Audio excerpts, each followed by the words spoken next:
നമ്മൾ ജയിച്ചത് ഇന്നലെ ആയുധം കൊണ്ടല്ല. അതുകൊണ്ട് നമ്മളുടെ ഇടയിൽ ഏറ്റവും കൂടുതൽ ആത്മീയ സജ്ജീകരണം നടക്കേണ്ട കാലമാണിത്. നമ്മൾ ആയുധപ്പുരയുണ്ടാക്കി പോരാളികൾ ഉണ്ടാക്കേണ്ട കാലമല്ല.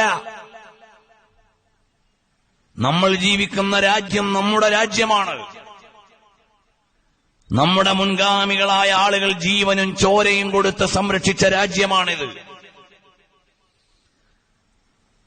ഈ രാജ്യത്തെ സംരക്ഷിക്കാൻ വേണ്ടി പണ്ഡിതന്മാരും സാധാരണക്കാരും ഭേദമില്ലാതെ പടക്കളങ്ങളിൽ ഇറങ്ങിയ പരലക്ഷങ്ങളുടെ കഥ പറയാനുള്ള രാജ്യം. ഈ മഹനീയമായ രാജ്യത്തിൽ എനിക്കും നിങ്ങൾക്കും ചില ദൗത്യങ്ങളുണ്ട്. ഏതുകാലത്തും നമ്മൾ ജയിച്ച നമ്മുടെ അടിസ്ഥാന മൂല്യങ്ങളിലേക്ക് വരണം. ആ അടിസ്ഥാന മൂല്യം എന്താണ്? യാ അയ്യുഹല്ലദീന ആമനൂ ആമിനൂ, അല്ലയോ ഈമാനുള്ളവരെ, നിങ്ങൾ ഈമാനിൽ നിതാന്ത ശ്രദ്ധ വേണേ. ഞാൻ കുറച്ചു മാസങ്ങൾക്ക് മുമ്പ് യുപിയിലെ ലക്നൌവിൽ നിന്ന് 130 കിലോമീറ്റർ ദൂരെ ഷാജഹാൻപൂർ ഹാർദോയ് എന്ന് പറയുന്ന ഒരു ഗ്രാമത്തിൽ ചെന്നു. അവിടെയുള്ള ആളുകളോട് ചോദിച്ചല്ല, ബാബരി മസ്ജിദ് ആദ്യം നഷ്ടപ്പെടുത്തിയത് ആരാണ്? ഞാൻ അവരോട് പറഞ്ഞു, എന്റെ അഭിപ്രായത്തിൽ ആദ്യം ബാബരി മസ്ജിദ് ഇല്ലാതാക്കിയത് നമ്മളാണ്. നമാസി നഹീ ഹേ തോ മസ്ജിദ് നഹീ ചാഹിയേ. നിസ്കരിക്കാൻ ആളില്ലെങ്കിൽ പിന്നെ പള്ളിയുടെ ആവശ്യം എന്താണ്? ഒരുപാട് പള്ളികളിൽ നമാസി നഹീ, നിസ്കരിക്കാൻ ആളുകളില്ല. ഞങ്ങൾ ഒരിക്കൽ കോഴിക്കോട് നിന്ന് ബൈ റോഡ് അങ്ങ് കശ്മീർ വരെ പോയി. അവിടെ ഇറങ്ങിയിട്ട് നടന്ന ഓരോ ഗ്യാതറിങ്ങുകളിലും ഞാൻ ചോദിച്ചു, ഈ നാട്ടിൽ എത്ര ശതമാനം ആളുകൾ നിസ്കരിക്കൂന്ന്? 10%, 20%, 30%. ബംഗാളിലെയും ബീഹാറിലെയും ആസാമിലെയൊക്കെ ചില പ്രവിശ്യകളിൽ ചെന്നാൽ സ്ത്രീകൾക്ക് നിസ്കാരം ഉണ്ട് എന്ന വിവരം പോലും അവർക്കില്ല. സ്ത്രീകൾക്ക് നിസ്കാരമോ?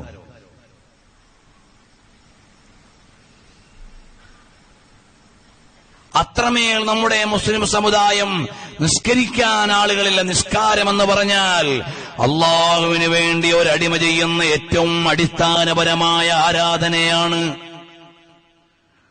നിസ്കരിക്കാത്ത ഒരു ജനതയ്ക്ക് എങ്ങനെയാണ് അള്ളാഹുവിന്റെ കാരുണ്യം ലഭിക്കുക? അറിയുമോ, ഞങ്ങൾ ബീഹാറിലെ പല ഗ്രാമങ്ങളിലൂടെയും സഞ്ചരിച്ചപ്പോൾ ഞങ്ങളുടെ കൂടെ ഒരാൾ വന്നിട്ട് പറഞ്ഞു, ഇവിടെ ഒരു മസ്ജിദ് വേണം, യഹാ ഏക് മസ്ജിദ് ചാഹിയെ വഹാ ഏക് മസ്ജിദ് ചാഹിയെ. അങ്ങനെ നയാപ്പോള നൽസർ എന്ന് പറയുന്ന സ്ഥലത്ത് ചെന്നപ്പോ അവിടെയുള്ള ആളുകൾ പാടത്ത് ചളി അടിച്ചു നിരത്തി അവിടെ ഒരു പനമ്പ് മിഹറാബാക്കി വെച്ചിട്ടാണ് ജുമാ നിസ്കരിക്കുന്നത്. പള്ളിയില്ല, ഓപ്പൺ പ്ലേസിലാണ് അവർ നിസ്കരിക്കുന്നത്. അൽഹംദുലില്ലാഹ് ഇന്ന് അവിടെ പള്ളിയുണ്ട്. അവ ഞങ്ങളെ ഈ സ്ഥലങ്ങളൊക്കെ കൊണ്ടുപോയി കാണിക്കാൻ വേണ്ടി വന്ന ആളുകൾക്ക് നിസ്കാരമില്ല. क्या भाई, आप लोग कहते हैं यहाँ मस्जिद चाहिए, वहां मस्जिद चाहिए, यहाँ मस्जिद चाहिए, आप लोग नमाज नहीं पढ़ते हैं. അപ്പൊ അത്രയേ ഉള്ളൂ. നിസ്കാരത്തെക്കുറിച്ച് അവബോധമില്ലാത്ത ആളുകൾ, അങ്ങനെയുള്ള ആളുകൾ പെരുകിയപ്പോഴാണ് പള്ളികൾ അവിടെ അനാഥമായി. ഇനി ഞാനൊന്ന് എന്റെ പ്രിയമുള്ള കരളിന്റെ കഷ്ണങ്ങളായ യുവാക്കളോട് ചോദിക്കട്ടെ, നമ്മുടെ ചാരത്ത് ആയിരക്കണക്കിന് പള്ളികളില്ലേ മക്കളെ? ജമാഅത്തിനൊന്ന് പോയി നിസ്കരിക്കാൻ നമ്മളിൽ എത്രയാളുണ്ട്? നമ്മൾ മെല്ലെ മെല്ലെ ജമാഅത്തെന്നൊഴിഞ്ഞ് കുറച്ചു കഴിഞ്ഞിട്ട് പള്ളിയിൽ നിന്ന് ഒഴിഞ്ഞാൽ പള്ളി വേണ്ടെങ്കിൽ പള്ളി വേറെ ആരെങ്കിലും കൊണ്ടുപോകും. ഇപ്പൊ ജുമാ നിസ്കരിച്ചു കഴിഞ്ഞാൽ ജുമയ്ക്ക് എപ്പോഴാ വരിക? ഖത്തീബ് മിമ്പറിൽ കയറുമ്പോൾ. ജുമാ കഴിഞ്ഞപ്പോഴേ ഇറങ്ങുക രണ്ടാമത്തെ സലാം വണ്ടിന്റെ അടുത്തായിരിക്കും. പള്ളിയിൽ നിന്ന് ധൃതിയിൽ പുറത്തിറങ്ങുന്ന എത്ര ആളുകൾ വേഗം തിരിച്ചു പോവും? പുറത്തിറങ്ങിക്കഴിഞ്ഞാല് കാതർച്ച എന്നാ വന്ന് ഗൾഫിൽ നിന്ന് എന്നാ പോണ്, പിന്നെ ഒരു തിരക്കുണ്ടാവില്ല. പള്ളിന്റെ ഉള്ളിലിരിക്കുമ്പോ ഒരു വേജാറ്, പള്ളിക്ക് കയറാനൊരു മടി, അവസാനം കയറും. പള്ളിന്നിറങ്ങിയാലും തിരക്കില്ല. ഇങ്ങനെ നമ്മൾ പള്ളിയോട് വിട്ടുനിന്നാൽ പിന്നെ ഈ പള്ളി ആർക്കു വേണം? നമ്മുടെ സമുദായം ജുമഅക്ക് നേരത്തെ വന്നിരുന്ന അൽ കഹ്ഫ് ഓതി സ്വലാത്ത് ചൊല്ലി ജുമഅ കഴിഞ്ഞിട്ട് ദുആ കഴിഞ്ഞ് നാട്ടിലെ എല്ലാവരും ഒരുമിച്ച് കൂടുന്ന ഒരു വീക്കിലി സംഗമമാണ്. കണ്ട് സലാം പറഞ്ഞ് ദുആ കൊണ്ട് വസിയ്യത്ത് ചെയ്ത് പിരിയുന്ന ഒരു കാലത്തിന്റെ ഒരു സംരക്ഷണം. ഇന്ന് നമ്മളെല്ലാം ധൃതിയിൽ പള്ളിയിൽ നിന്നിറങ്ങിപ്പോവുകയാണ്. റവാത്തിബുകൾക്ക് നേരമില്ല, സുന്നത്ത് നിസ്കാരത്തിന് സമയമില്ല. ഈ കഴിഞ്ഞ വെള്ളിയാഴ്ച അൽ കഹ്ഫ് ഓതാത്ത ഒരു 100 ആളുകൾ എന്റെ ശബ്ദം കേൾക്കുന്നുവെങ്കിൽ അതിൽ എത്ര പേർക്കാണ് സമയമില്ലാത്തോണ്ട് ഓതാത്തത്? കഴിഞ്ഞ വെള്ളിയാഴ്ച എന്താ മോനെ അൽ കഹ്ഫ് ഓതാഞ്ഞ്? സമയം ഉണ്ടായില്ല. അത്രമേൽ ബിസി ആയിട്ടുള്ള എത്ര ഉണ്ടാവും? ചെറിയൊരു ശതമാനം ഉണ്ടെങ്കിലായി. കാരണം നമ്മൾ ഈ സാധനത്തിൽ എത്ര മണിക്കൂർ ചെലവഴിക്കുന്നു? ചിലപ്പോ മിമ്പറിൽ നിന്നുകൊണ്ട് പറയേണ്ടി വരും, ഇത്തഖുല്ലാഹ ഫിൽ ജവ്വാലാത്ത്, മടക്കി വെക്കടാന്ന് പറയേണ്ടി വരും. കാരണം ഈ കോളേജ് സ്കൂൾ കുട്ടികളൊക്കെ വരുന്ന സ്ഥലത്ത് നമ്മൾ മിമ്പറിൽ കയറുന്ന കുട്ടികൾ അപ്പോഴും ഇങ്ങനെ സ്ക്രോൾ ചെയ്യായിരിക്കും. നമ്മുടെ മൈൻഡുകൾ എവിടെയാണ്? നമ്മൾ സ്ക്രീൻ അഡിക്റ്റഡ് ആണ്. നമ്മൾ ഡിജിറ്റൽ ലോകത്ത് അടിമകളായി മാറിയിരിക്കുകയാണ്. അതുകൊണ്ട് നമ്മുടെ പള്ളികൾ സംരക്ഷിക്കണമെങ്കിൽ, നമ്മുടെ സമുദായത്തിന് അടുത്ത കാലത്ത് പ്രതാപത്തോടെ ജീവിക്കണമെങ്കിൽ ഈ മാമൂല് നടത്തിപ്പിരിഞ്ഞിട്ട് കാര്യമില്ല. ഞങ്ങള് പച്ചമ്പള ഉറൂസിന് 14 ദിവസത്തെ വയൽ നടത്തി. അതുകൊണ്ട് കാര്യമില്ല. ഈ വഅലിലൂടെയും അനുബന്ധ പ്രവർത്തനങ്ങളിലൂടെയും ഈ സമുദായത്തിന് നിർമ്മാണാത്മകമായ മാറ്റങ്ങൾ ഉണ്ടാവണം. ഇവിടുത്തെ യുവത നാളെ ദീനിന്റെ കാവൽഭടന്മാരായി വരണം. നമ്മുടെ നാട്ടിലെ യുവതയുടെ ആർഭാട കല്യാണങ്ങളെ ഇല്ലായ്മ ചെയ്യാൻ ഈ ഉറൂസിന്റെ പരമ്പരകൾക്ക് സാധ്യമാകണം. നമ്മുടെ സമുദായത്തിലെ പെൺകുട്ടികൾ ചാടിയും ഓടിയും ഒക്കെ ഒളിച്ചു പോകുന്നതിന്റെ കാഴ്ചകൾ ഈ മഹല്ലിൽ നിന്ന് ഇല്ലായ്മ ചെയ്യാനുള്ള ധാർമ്മിക വിചാരമുയരുമോ അപ്പോഴാണ് ഇതിന്റെ ലക്ഷ്യത്തിലേക്ക് എത്തുന്നത്. നമ്മൾ റൂട്ടുകളിലേക്ക്, വെയിനുകളിലേക്ക് മരുന്ന് കൊടുക്കണം.